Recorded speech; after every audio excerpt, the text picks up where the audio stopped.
အားလုံးပဲမင်္ဂလာပါဒီနေ့ကတော့ဒီ M4 grammar ဖြစ်တဲ့90 plus တကူရိုတက်ဆိုတဲ့ grammar လေးကိုsharing လုပ်ပြပေးသွားမှာဖြစ်ပါတယ်ဒီ90ဆိုတဲ့နေရာလေးမှာပေါ့နော် fact တွေမျိုးစုံလိုက်တယ်ပေါ့နော် fact dictionary factor found fact edu ပေါ့နော်အဲ့လိုမျိုး အဲ့လိုမျိုးလိုက်တဲ့ fact လေးတွေပေါ်မှာမူတည်ပြီးတော့ဒီရဲ့တကူရိုတက်ရဲ့အဓိပ္ပာယ်လေးကလည်းအနေငယ်ကွာခြားသွားမှာဖြစ်ပါတယ်ဒါဆိုလို့ရှိရင်ဥပမာလေးနဲ့အရင်ဆုံးကြည့်ကြမယ်နော်ပထမအဆုံးတွဲတဲ့ found လေးကတော့ dictionary found ဖြစ်ပါတယ်အဲ့တော့ dictionary found လေးနဲ့တွဲပြီးဆိုလို့ရှိရင် fact တကူရိုfact dictionary plus တကူရို that ဆိုရဲ့အဓိပ္ပာယ်လေးကတော့ fact တော့မလို့ fact တော့မလို့ fact တော့မယ်ဆိုရဲ့အဓိပ္ပာယ်ဖြစ်ပါတယ်ဘယ်လိုလဲဆိုလို့ရှိရင်အခုကစပြီးစတော့မလို့အခုကစပြီးသွားတော့မလို့အဲ့လိုပုံစံလေးဖြစ်တယ်ပေါ့နော်အဲ့တော့အခုကစပြီးလောက်တော့မှာအဲ့တော့ခါကျတော့အခုကစပြီးဆိုတဲ့အဓိပ္ပာယ်ပါဝင်တဲ့ ima ခါရတို့ခိုးတဲ့ခါရတို့နဲ့အသုံးများပါတယ်အဲ့တော့ ima ခါရခိုးတဲ့ခါရ plus တကူရို that တာမြင်နေဆိုရင်ဒီနားမှာထည့်ရမယ့် fact က dictionary found လို့တည်လိုက်လို့ရှိရင်ရွေးရတာလွယ်သွားပြီပေါ့နော်အဲ့တော့ဒီမှာကြည့်ပဲဆိုရင် ima ခါရကိုဟန်ကိုတဘဲတုတကူရို des အခုကစပြီးတော့သမင်းစားတော့မလို့နော်သမင်းစားတော့မယ်ဒီဘာလို့မလို့လဲအခုသမင်းစားတော့မလို့လေအဲ့လိုမျိုးပြောချင်တယ်ဆိုလို့ရှိရင်ကိုဟန်ကိုတဘဲတုတကူရို des အဲ့လိုမျိုးတဘဲတုတကူရို des ဆိုတာမြင်လိုက်တယ်ဆိုလို့ရှိရင်ဒါသူခုကစပြီးလောက်တော့မယ်ဆိုတာကိုသိနိုင်တယ်ပေါ့နော်နောက်တစ်ခုကဘန်ချောဆူတုတကူရို des စာလီလာတော့မလို့ဒီမှာ ima ခါရခိုးတဲ့ခါရမထည့်ချင်လို့ရှိရင်လည်းရတယ်ပေါ့နော်အဲ့တော့အခုကစပြီးတော့စာလီလာတော့မလို့လေစာလီလာတော့မလို့လေဆိုတဲ့ပုံစံမျိုးပေါ့နော်ဒီလိုမျိုးဘန်ချောဆူတုတကူရို des တာမြင်မယ်ဆိုရင်ဒါခုကစပြီးလောက်တော့မလို့ဆိုတဲ့ပေါ့နော်ဒီအခြေအနေပေါ့နော်အဲ့ဒါကိုသိနိုင်တယ်ပေါ့နော်ဟုတ်ကဲ့အဲ့ဒါဆိုလို့ရှိရင်နောက်တစ်ခုပေါ့နော် dictionary found နဲ့တွဲတာပြီးပြီဆိုရင်နောက်တစ်ခုက te edu နော် te edu plus tokoros te edu ဆိုတာကဒီ fact te edu ဆိုကနေကအခုမှလုံနေတယ်ဆိုတဲ့ဟာလေးပါတယ်ပေါ့နော်အဲ့တော့သူ့ email ကအခုမှလုံနေတော့အခုမှဆိုတဲ့ဟာလေးအခုလုံနေတာ emailခုနော်ခုနကကျတော့အခုကစပြီးဆိုတဲ့တော့ကြောင့်မလို့ ima ခါရအခုကကျတော့အခုလုံနေတာနော်ဥပမာဆိုအခုထမင်းစားနေတော့အခုနေပြီးပြီလားဆိုငါခုမှထမင်းစားနေတော့နေအခုမှရေချိုးနေတော့အဲ့လိုမျိုးလုံနေတော့ဆိုတဲ့ဟာလေးကိုပြောချင်လို့ရှိရင် te iru tokoro das နဲ့တုံးလို့ရပါတယ်အဲ့တော့ ima အခုhana shite iru tokoro das အခုမှစကားပြောနေတော့ fatte iru နော်နောက်တစ်ခုက ima mukatte iru tokoro das အခုမှတွားကြိုနေတော့アビマスရေချိုးရဲဆိုရင်アビテイルところですရေချိုးနေတော့နော်သမင်းစားနေရကိုဟန်ကိုတာဘေတေအီဒူတကိုရို des သမင်းစားနေတော့အဲ့လိုအများကြီးသုံးလို့ရတယ်တေအီဒူ plus တကိုရို des အခုမှလုံနေတော့အပြင်နောက်ထပ်3ခုမြောက်ကတော့တာဖောင်လေးနဲ့ပေါင်းပြီးဆိုလို့ရှိရင် verb ပြီးခါစအခုမှပြီးခါစအဲ့တော့သူ့ရဲ့ဟာလေးကအတိတ်ပဲခုနပြောမယ်နော် verb dictionary ဆိုရင်အခုလုံတော့မယ်အပြင်လုံနေတော့အပြင်လုံပြီးခါစဖြစ်သွားပြီပေါ့နော်တာဖောင်လေးနဲ့လိုက်မယ်နော်တာဖောင်လေးကဘာလဲဆိုလို့ရှိရင်okita tokoro des အခုမှအိယာထားခါစ verb ခါစ verb ပြီးခါစအခုမှပူပူနွေးနွေးလေးခါစလေးပေါ့နော်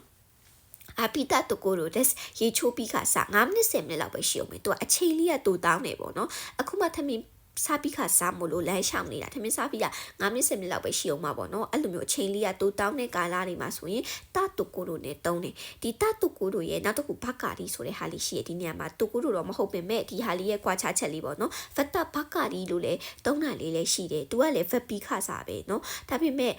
သူ့ရဲ့အဓိပ္ပာယ်ကဖက်ပြီးခါစားဖက်တာမကြသေးပါဘူးဆိုတဲ့အဓိပ္ပာယ်ပေါ့နော်ဒါပေမဲ့ဒီတတုကိုရိုနဲ့တဘကာရီကဘာလေးကွာခြားတာလေးပေါ့နော်တတုကိုရိုကကျတော့သူကလုံးဝအချိန်လေးကတူတောင်းလွန်းနေပေါ့နော်လုတ်ပြီးခါစားဖြစ်ပြီးခါစားအချိန်ရန်တူတောင်းနေဒီနေ့အတွင်းမှာဖြစ်ပြီးတော့အနည်းဆုံးပေါ့နော် maybe ဒီနိုင်ဝက်တနာကြီးလောက်ပေါ့နော်ဒီ9မိနစ်10မိနစ်နိုင်ဝက်အဲ့လောက်လေးတွေပဲပေါ့နော်အချိန်လေးကအရန်တူတောင်းလွန်းနေအဲ့လိုမဟုတ်ပဲねတာဘကာရီကြတဲ့နဲ့အချိန်လေးပို့ကြတာမျိုးပေါ့နော်ဥပမာဆိုရှင်နီဟူနီကီတာဘကာရီတဲ့ဆိုအဲ့ဒါဆိုရှင်ဂျပန်ကိုခုမှရောက်ခါစားလာခါစားmaybe တလားလောက်တော့လည်းဖြစ်ဖြစ်မယ်နှစ်ပတ်လောက်တော့လည်းဖြစ်ဖြစ်ပဲပေါ့နော်သူကကျတော့အရင်အချိန်ကတူတောင်းနေဆိုပေမဲ့ဟိုလိုအရှိနဲ့ဘယ်မှာဆိုအရှိပေါ့နော်ကာလအရှိနဲ့ပြောတာထက်စားရင်သူကကျတော့နည်းနည်းလေးပေါ့နော်အလေအလက်ပေါ့ဘယ်လိုပြောမှာငါတလားလောက်ပဲရှိသေးရအောင်ပြောချင်တယ်ဆိုလို့ရှင်ငါခုမှကီတာဘကာရီလေအဲ့လိုပြောလို့ရတယ်ပေါ့နော်နောက်တစ်ခုဆိုမှဆိုခဲကွန်စတာပကာရီလက်ထပ်ပြီးခါစားဒီနေ့မှလက်ထပ်တာတော့မဟုတ်တာလည်းဖြစ်နိုင်တယ်သူကအနည်းဆုံးသူက2ပတ်3ပတ်4ပတ်ပေါ့နော်တလားအဲ့လိုပေါ့နော်အဲ့လိုမျိုးကာလလေးပေါ့နော်နည်းနည်းလေးတော့ပြောလို့ကတော့ဖြစ်ခါစားလို့လည်းပြောလို့ရပေမဲ့သူရဲ့ကာလလေးကတူကိုရို des နဲ့ကွာခြားတာ တူကူရူဒက်ကလုံးဝတူတောင်းလို့နဲ့အနေဆိုဒီတရက်ထဲမှာတင်မှ9မိနစ်10မိနစ်တနာရီအဲ့လောက်လေးပဲတူတောင်းလို့နဲ့ကာလာဖြစ်ပြီးတော့ဖတ်တာပတ်ကဒီကျတော့နည်းနည်းလေးရှည်တဲ့ကာလာတွေမှာထပ်ပြီးတုံးလို့ရရဲဆိုတဲ့ပုံစံမျိုးလေးပေါ့နော်အဲ့လိုခုနကပြောမှာကွာတလားလောက်မင်္ဂလာဆောင်ပြီးတာတလားလောက်ရှိတဲ့ဟာကိုသူဖတ်တာတူကူရူလို့ပြောလို့မရဘူးပေါ့နော်ဖတ်တာတူကူရူကြအခုမှလက်မရေးထိုးပြီးခုမှ9မိနစ်10မိနစ်ပဲရှိသေးတာမျိုးဆိုတော့တူကူရူလို့ပြောလို့ရတာပေါ့နော်ဒါပေမဲ့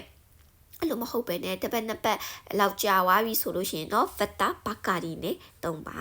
လို့ရတယ်ပေါ့နော်အဲ့ဒါဆိုလို့ရှိရင်ဒီနေ့ပေါ့နော် sharing လုပ်သွားတဲ့ Tokoro desk ပေါ့နော် Tokoro desk ကဒါလေအရင်နိချီကျော်ခိုင်းဝါမှာအရင်သုံးဝင်နေအများကြီးပဲသုံးလို့ကောင်းနေပေါ့နော်အဲ့တော့နေခုထမင်းစားနေတာလားဟုတ်တယ်ထမင်းစားနေတုံးလीအဲ့လိုလေးပြောလို့ရတယ်ထမင်းစားပြီးခါစားငါထမင်းစားတော့မလို့အဲ့လိုမျိုးပေါ့တယောက်ကမေးတာတဲ့ခါမှာကိုကဖြေလို့ရတဲ့ဒီ grammar pattern လေးဖြစ်တယ်ပေါ့နော်ဒါကြောင့်မလို့ဒီရဲ့ Tokoro desk ကိုချက်ထားပြီးတော့ပေါ့နော်ဒီကိုရဲ့ကိုတီးတဲ့ value တွေနဲ့တွဲပြီးတော့တက်မယ်ပေါ့နော်တက်မယ်ဆိုလို့ရှိရင်အများကြီးပဲ sentence တွေရနိုင်မှာဖြစ်ပါတယ်ပေါ့နော်အမှန်တိုင်းပြောရလို့ရှိရင်ဒီအမ sharing လုပ်ပေးနေတဲ့ video တွေကကျတော့အခုမှစပြီးတော့လေ့လာတာမျိုးမဟုတ်ပဲねဒီ revision ပြန်တဲ့လူတွေအတွက်ပို့ပြီးသုံးဝင်မယ်လို့တော့ထင်တယ်ပေါ့နော်အမအခုမှစပြီးလေ့လာဖို့အတွက်လေ့လာတဲ့လူတွေအတွက်ကျတော့နည်းနည်းလေးအမရှင်းပြတဲ့ဟာကရှုပ်ကောင်းရှုံနေနိုင်လိမ့်မယ်ပေါ့နော်ဒါပေမဲ့တစ်ခါလေ့လာပြီးတော့မှ revision ပြန်နေတဲ့လူတွေအတွက်ကတော့ဒီဟာလေးကပေါ့နော်အတုံးဝင်နိုင်မယ်အထောက်အကူဖြစ်မယ်လို့မှမျှော်လင့်ပါတယ်အဲ့ဒါဆိုရှင်ဒီနေ့တင်သွားတဲ့ဒီနေ့ပြပြပေးသွားတဲ့တူကိုလိုတက်ဆိုတဲ့ grammar pattern လေးကိုနားလည်သွားမယ်လို့မျှော်လင့်ပါတယ်เนาะအဲ့ဒါဆိုလို့ရှင်နောက်ထပ်ဗီဒီယိုလေးကြမှာထပ်ပြီးတော့တွေ့ပါမယ်เนาะအဆုံးထိကြည့်ပြီးတဲ့အတွက်ကြောင့်လေကျေးဇူးများကြီးတင်ပါတယ်เนาะじゃあまたねバイバイ